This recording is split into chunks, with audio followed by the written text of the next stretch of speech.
দই ঠিক কীভাবে বসালে দই হবে একদম ঘন এবং পারফেক্ট, এই প্রশ্নের উত্তর অনেকেই খোঁজে। তো সেই সমস্ত রকম টিপস নিয়ে আজকে শেয়ার করছি দুই রকম দই রেসিপি, টক দই এবং সাথে রয়েছে মিষ্টি দই রেসিপি। এই পদ্ধতিতে যদি দই তৈরি করেন, দই হবে ঘন এবং পারফেক্ট। তো ভিডিওটি শুরু থেকে শেষ পর্যন্ত দেখার অনুরোধ রইল। প্রথমেই আমি একটা প্যানের মধ্যে নিয়ে নিচ্ছি বেশ খানিকটা জল, তারপর দিয়ে দিচ্ছি 1.5 লিটার পরিমাণে টোন মিল্ক বা সাধারণ গরুর দুধ। আপনারা প্যাকেটজাত দুধ দিয়েও কিন্তু এই দই বসাতে পারেন, সেটাও খুব ভালো বসবে। আমি এখানে গরুর দুধ নিয়ে নিয়েছি। এখন দুধটাকে জাল করে ঘন করে নিতে হবে। আর প্রথমে প্যানের মধ্যে যে জলটা দিলাম, তাতে করে প্যানের তলায় কিন্তু দুধটা ধরে যাবে না, সেজন্যই জলটা দেওয়া। এখন বেশ কিছুটা সময় ধরে এভাবে নেড়েচেড়ে দুধটাকে অনেকটা পরিমাণে ঘন করে নেব, যাতে ওপরে সরটা না পড়ে।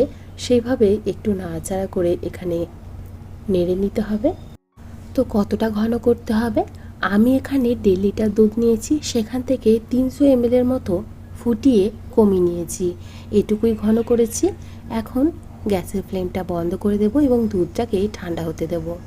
অন্যদিকে একটা বড় পাত্রের উপরে একটা ছাঁকনি নিয়েছি, তার মধ্যেই দিয়ে দিচ্ছি এখানে 250 গ্রাম পরিমাণে টক দই। আমরা এটা দই বীজ হিসাবে ব্যবহার করব, আর যেহেতু 2 ধরনের দই তৈরি করব, তাই একটু বেশি পরিমাণে টক দই নিয়েছি। এখন একটা নিয়েছি মাটির হাঁড়ি। আপনারা চাইলে যে কোনো পাত্রেই তৈরি করতে পারবেন, তবে মাটির হাঁড়িতে কিন্তু দই অসাধারণ বসে। এখন অল্প একটু টক দই এই হাঁড়ির গায়ের মধ্যে লাগিয়ে দেব, তাহলে দইটা কিন্তু একদম পারফেক্ট বসবে। আর অন্যদিকে টক দইয়ের যে জলটা ছিল সেটা ঝরে গেছে। এখন একটা পাত্রের মধ্যে আমি প্রায় 3 চামচ পরিমাণে টক দই নিয়ে নিচ্ছি। 500 গ্রাম টক দই তৈরি করতে আমি এখানে 3 চামচ পরিমাণে টক দই ব্যবহার করেছি। এখন একটা হ্যান্ড হুইস্কারের সাহায্যে খুব ভালোভাবে দইটাকে ফেটিয়ে নিতে হবে, যাতে দইটা একদম ফেটিয়ে যায় এবং কোনো রকম দানা অংশ এর মধ্যে না থাকে। তো দেখুন, দইটাকে খুব ভালোভাবে ফেটিয়ে নিয়েছি। তো দুধটা আমাদের এখানে অনেকটাই ঠান্ডা হয়ে গেছে, তবে পুরোপুরি ঠান্ডা করা চলবে না, একটু হালকা গরম কিন্তু থাকতে হবে। কতটা গরম? ঠিক আঙুলটাকে এভাবে চুবিয়ে রাখলে আপনারা সহ্য করতে পারবেন সেই গরমটা, ঠিক ওই রকম গরম দুধ নিতে হবে। এর থেকে বেশি গরম কিন্তু দুধ নেওয়া চলবে না, সেক্ষেত্রে টক দইয়ের সাথে মেশানোর ফলে দুধটা সাথে সাথেই কেটে যাবে। আমি এখানে অর্ধেকটা পরিমাণের দুধ দিয়ে দিচ্ছি। আমরা যেহেতু দুটো দই তৈরি করব, তাই অর্ধেকটা পরিমাণের দুধ আমি এই দইয়ের সাথেই মিশিয়ে দিলাম, আর বাকি অর্ধেকটা দিয়ে আমরা তৈরি করব মিষ্টি দই। এখন খুব ভালোভাবে যে টক দইটা আমরা ফেটিয়ে রেখেছিলাম তার সাথেই মিশিয়ে নিচ্ছি। দেখুন, দুধটা কিন্তু অনেকটা ঘন এখনই হয়ে গেছে। এখন যে ভাঁড়টার মধ্যে আমরা দইটাকে মাখিয়ে রেখেছিলাম, সেই ভাঁড়ের মধ্যে দিয়ে দিচ্ছি। দেখুন, দইটা এভাবেই বসে যাবে এবং একদম ঘন পারফেক্ট দই আমাদের বসবে। তো হাঁড়িটাকে আমি একটা ফয়েল পেপার দিয়ে মুড়ে দিলাম। আপনারা চাইলে যে কোনো ঢাকা দিয়ে ঢেকে দিতেও পারেন। অন্যদিকে আমি এবার তৈরি করে নেব মিষ্টি দই। দোকানের মতো লাল মিষ্টি দই তৈরি করতে গেলে আমাদেরকে তৈরি করে নিতে হবে প্রথমেই চিনির ক্যারামেল, তাহলেই দইটা আমাদের লাল তৈরি হবে। সেক্ষেত্রে আমি একটা প্যানের মধ্যে 1 কাপ পরিমাণে চিনি নিয়ে নিয়েছি এবং চিনিটাকে এভাবেই হাই ফ্লেমে ছেড়ে দিয়েছি। আর দেখুন, চিনিটা গলতে শুরু করেছে এবং ক্যারামেল হতে শুরু করেছে। এভাবেই আমাদেরকে ক্যারামেলটা তৈরি করে নিতে হবে। আর যাতে ক্যারামেলটা বেশি পুড়ে না যায়, সেজন্য এভাবে ক্রমাগত নেড়েচেড়ে যেতে হবে। এক পর্যায়ে এসে দেখবেন ক্যারামেলটা সম্পূর্ণ তৈরি হয়ে গেছে। এখন এর মধ্যে দিয়ে দেব উষ্ণ গরম দুধ 1 কাপ পরিমাণে। এখন খুব ভালোভাবে নাড়াচাড়া করে নিতে হবে, যাতে ক্যারামেলটা খুব ভালোভাবে দুধের সাথে মিশে যেতে পারে।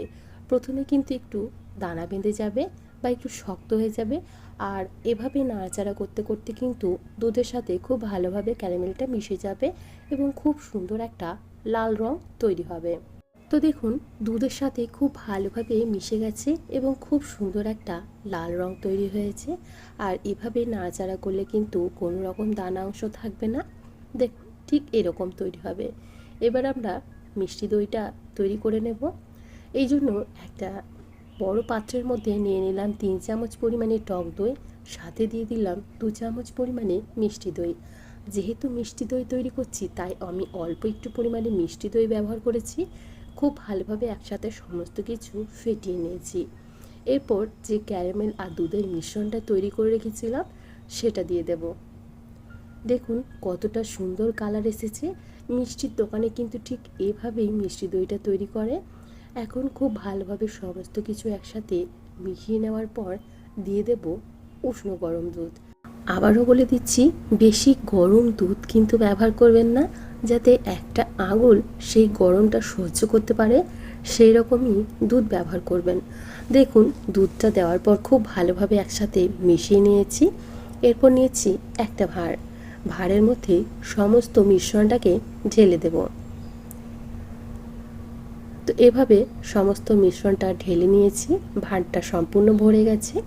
এখন একটা ফয়েল পেপার দিয়ে মুড়িয়ে রেখে দেব। যেহেতু এখন ভীষণ গরম তাই ঢাকা চাপা দেওয়ার প্রয়োজন পড়বে না। অতিরিক্ত গরমেও কিন্তু দই বসানো ভালো না। এইভাবেই আমি প্রায় 12 ঘন্টার মতো দুটোকেই রেখে দিয়েছিলাম। তারপর আমি 1 ঘন্টার মতো ফ্রিজে রেখে দিয়েছিলাম। এখন আপনাদের সাথে শেয়ার করছি দইটা আমার ঠিক কীরকম বসেছে। দেখুন আমি ভাঁড়গুলো খুলে আপনাদের সাথে সেটা শেয়ার করছি। প্রথমেই আমি মিষ্টি দইটা দেখাচ্ছি, যেহেতু হাতের কাছে মিষ্টি দইটা ছিল তাই প্রথমে আপনাদের সাথে মিষ্টি দইটাই শেয়ার করছি।